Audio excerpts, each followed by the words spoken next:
Et si votre jeûne ne fonctionnait pas encore, même après plusieurs heures sans manger? Beaucoup de personnes pensent que le simple fait de sauter un repas suffit pour brûler des graisses. Pourtant, le corps suit des règles biologiques précises. Dans cette vidéo, vous allez comprendre exactement ce qui se passe quand le jeûne commence réellement à fonctionner. Si vous voulez apprendre à utiliser la science pour transformer votre métabolisme, abonnez-vous maintenant à la chaîne et activez les notifications. Chaque vidéo vous aide à comprendre votre corps avec clarté. Le jeûne ne commence pas à fonctionner lorsque vous ressentez la faim. Il commence lorsque votre environnement hormonal change. Fonctionner signifie que le corps cesse progressivement de dépendre uniquement du glucose pour produire de l'énergie. Ce processus ne démarre pas immédiatement après le dernier repas. Il suit une séquence biologique bien organisée. Le corps humain est programmé pour utiliser d'abord l'énergie la plus accessible. Il protège toujours ses réserves.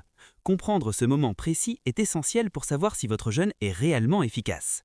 Après votre dernier repas, le corps continue à absorber les nutriments pendant plusieurs heures. Le glucose circule dans le sang et devient la principale source d'énergie.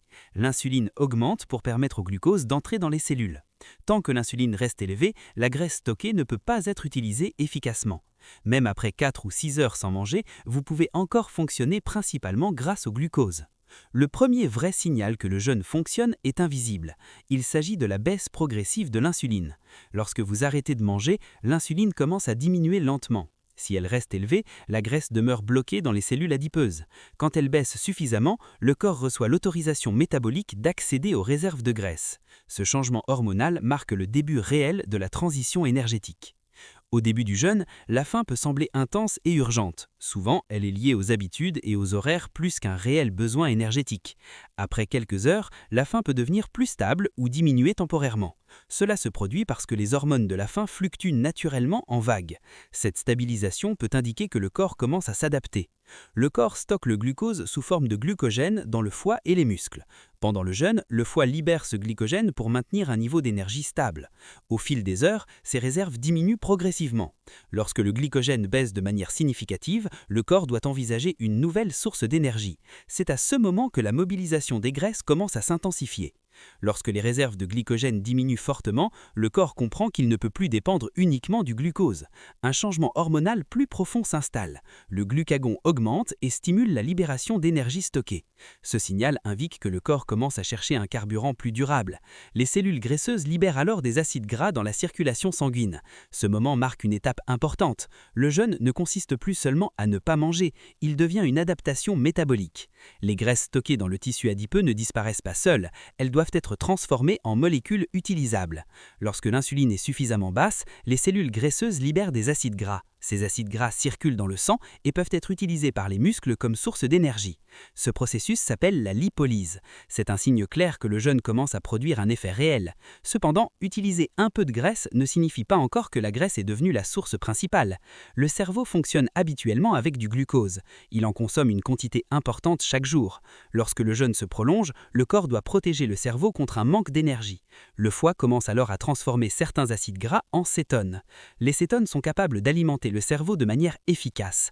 Progressivement, le cerveau apprend à utiliser ces cétones, ce qui représente une adaptation majeure.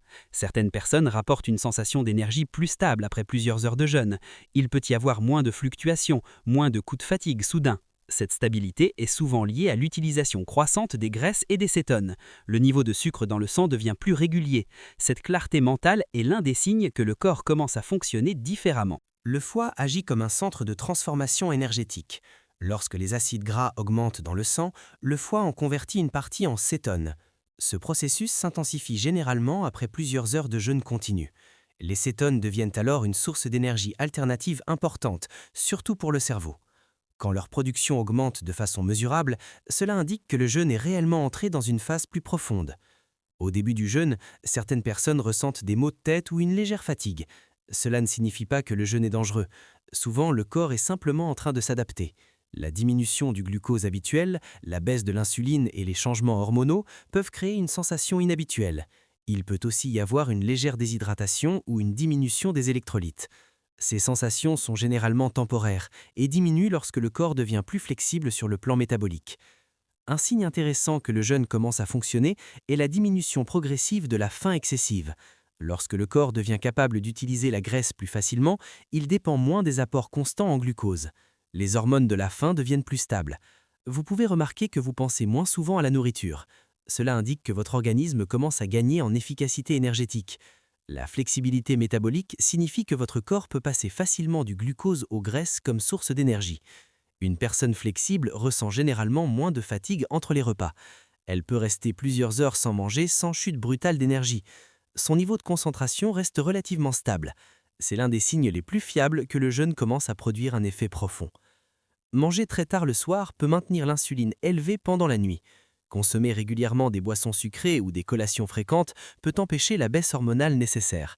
Un manque de sommeil peut aussi perturber l'équilibre métabolique. Un stress chronique élevé peut influencer la régulation énergétique. Le jeûne fonctionne mieux lorsqu'il s'inscrit dans un environnement hormonal stable et cohérent. Le signe le plus important n'est pas la faim ni la transpiration, c'est la combinaison d'une insuline basse, d'une libération active des acides gras et d'une production croissante de cétone. Lorsque ces mécanismes sont en place, la graisse devient une source d'énergie dominante. À ce moment, le jeûne ne consiste plus simplement à ne pas manger, il devient une transformation métabolique. Comprendre ces signaux vous permet de savoir si votre corps s'adapte réellement ou s'il est encore en phase de transition. Maintenant, vous savez que le jeûne ne fonctionne pas par magie, il fonctionne lorsque votre biologie change réellement. Si cette vidéo vous a aidé à comprendre les signaux de votre propre corps, abonnez-vous à la chaîne pour continuer à apprendre comment optimiser votre métabolisme de manière scientifique et naturelle. Laissez un commentaire pour partager votre expérience avec le jeûne et dites combien d'heures vous pratiquez habituellement. Votre corps suit des lois biologiques précises. Plus vous les comprenez, plus vous pouvez travailler avec lui au lieu de lutter contre lui.